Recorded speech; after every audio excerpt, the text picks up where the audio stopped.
Hello, this is Skylar, and I'll be covering Becker's muscular dystrophy, or BMD for short.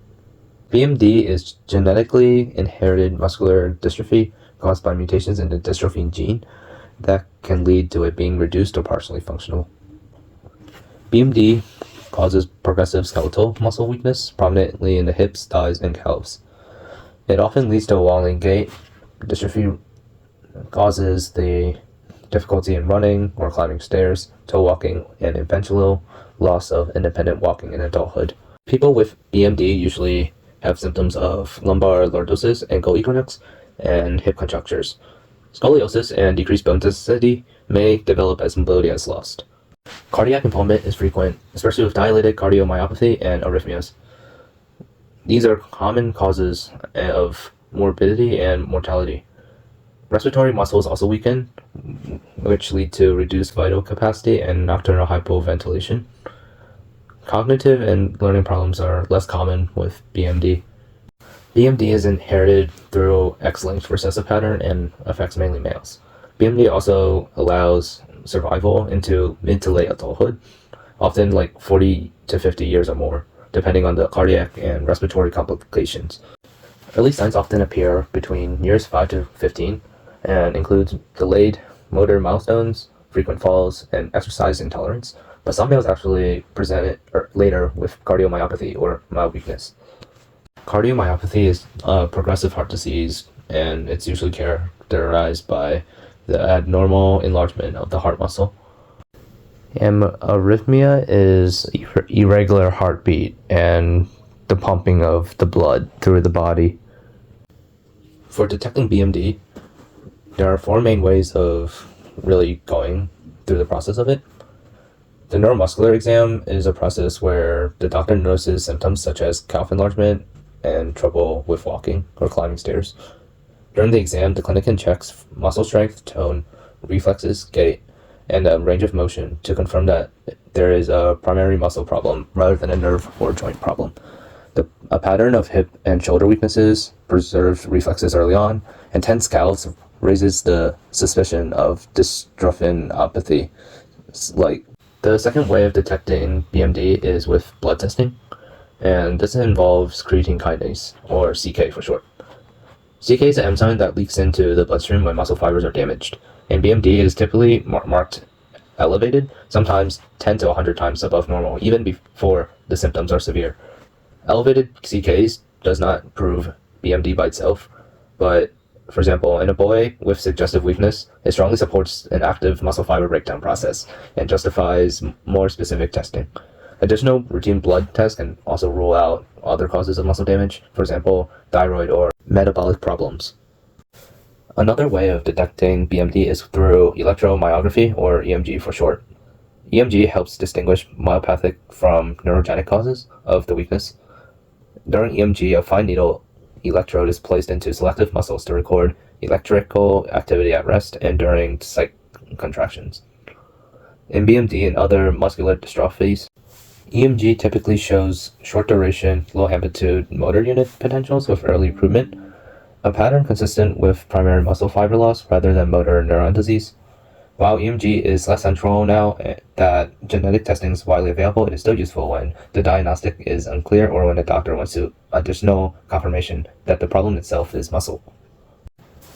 The most accurate, or the main one doctors use, is genetic testing of the dystrophin gene, which is also DMD, which is different than Duchenne dystrophy, which is like another disease. That one we'll get to later. The definite test for BMD is genetic testing, molecular analysis of the DMD gene, which encodes dystrophin on the X chromosome. A blood sample is used to extract DNA, and two main types of tests are performed: the deletion/duplication analysis and sequence analysis. Deletion and duplication analysis looks for missing and extra exons in the DMD gene, which are in most BMD mutations. In BMD, these are often in-frame deletions or duplications that preserve the reading frame and allow production of shorter, partially functional dystrophin protein. The other test is through splice site analysis. With splice site analysis, if no exon level change is found, sequencing searches for smaller variants such as missense, nonsense, and splice site mutations that alter dystrophin quality or function. We'll probably learn about this in Unit 6. Finding a pathogenic DMD variant whose predicted effect matches a Becker type phenotype confirms the diagnostic and distinguishes BMD from Duchenne, which we'll get to later. Once a mutation is identified in one family member, targeted testing of relatives can identify carriers and other affected individuals and can guide cardiac surveillance and reproductive counseling. When a familial DMD variant is known, detection can occur before birth in at-risk pregnancies. Because this disease is pretty rare, the incident rate is 1 in 18,000 for a population and 1 in 30,000 in males, and this information was found on mda.org. Although the life expectancy for BMD is around 40 to 50 years, and a range of people are in their 20s to 50s, there are ways to work around it. The main one is doing gentle physical therapy and stretching to maintain joint range of motion and delay contractures and scoliosis. Many programs use a 30 to 45 minute physical therapy session and a couple times per week, plus home stretches. People at home should use moderate, non-exhausting exercise to preserve strength and endurance. Avoid very intense and fatiguing workouts that make muscles burn or leave you wiped out, exhausted. Using braces or mobility aids like AFOs, scooters, and wheelchairs early when needed to prevent falls. This greatly reduces the energy cost of walking and keeps you active and safe. Taking vitamin D and calcium is recommended because it manages weight with sensible diet to avoid obesity, constipation, and extra strain on the weak muscles and heart. People with EMD should also avoid smoking. Try to keep vaccinations like the flu and pneumonia ones up to date, and treating respiratory infections quickly will help. Learning about energy conservation and fall prevention techniques will also be important for people with BMD because you can avoid risky situations like falling down the stairs or slipping. People with BMD can also consider genetic counseling for them and their family to understand the inheritance and carrier status of how the disease spreads.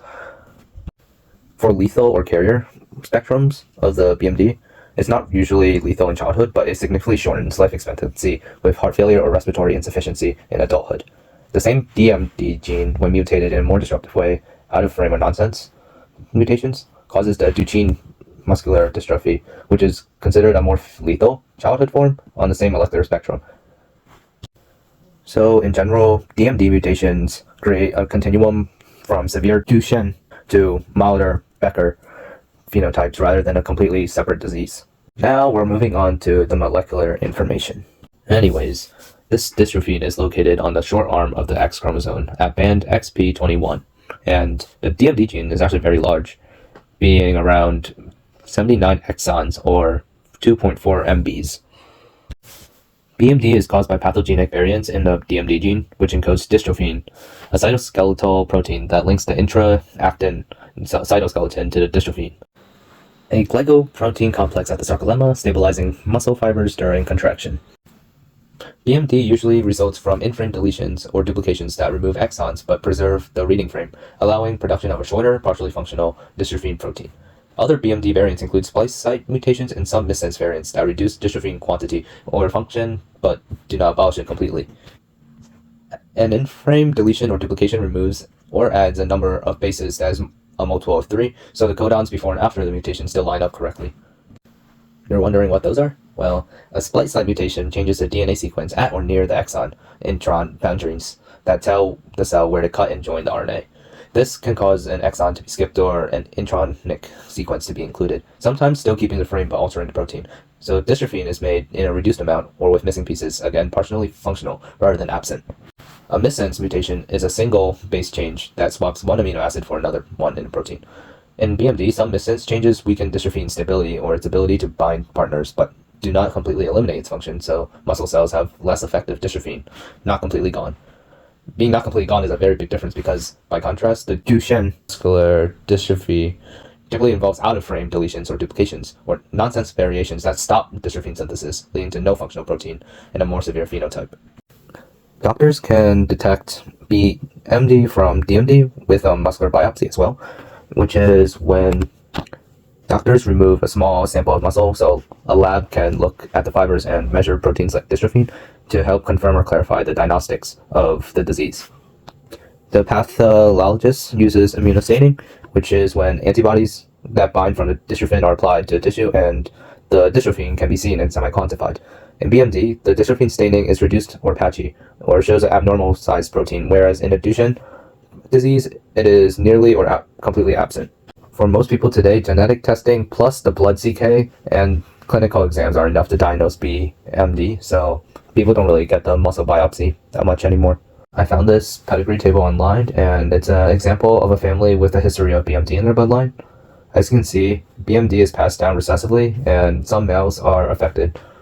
Many BMD cases are familial, but about 1/3 of dystrophinopathy mutations can be de novo in the maternal germline, which means de novo means when the person is the first in the family line to have the disease.